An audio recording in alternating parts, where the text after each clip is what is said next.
For homicide by child abuse cases, the bill would raise the age of protection from 11 years old all the way up to 18 years old. Kind of a gray area as to how to treat the criminal who is charged with and ultimately convicted of that death. The homicide by child abuse bill was discussed in a Senate subcommittee meeting and defines child abuse as being either physical or caused by neglect. Solicitor for the 8th Judicial Circuit, David Stumbo, prosecuted a case last fall from Fountain Inn where he says this law could have been helpful.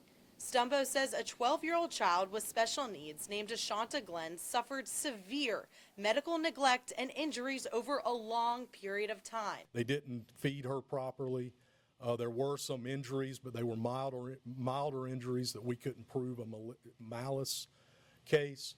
So essentially, Senators, we need 405 to protect victims like Ashanta Glenn. Since Glenn was above the age of 11, Stumbo said she wasn't protected under the current homicide by child abuse law. Stumbo said he had to reluctantly negotiate that Glenn's abusers, her mother and stepfather, would only receive 10 years in prison. That was the most we could get on the case that we could prove at the time.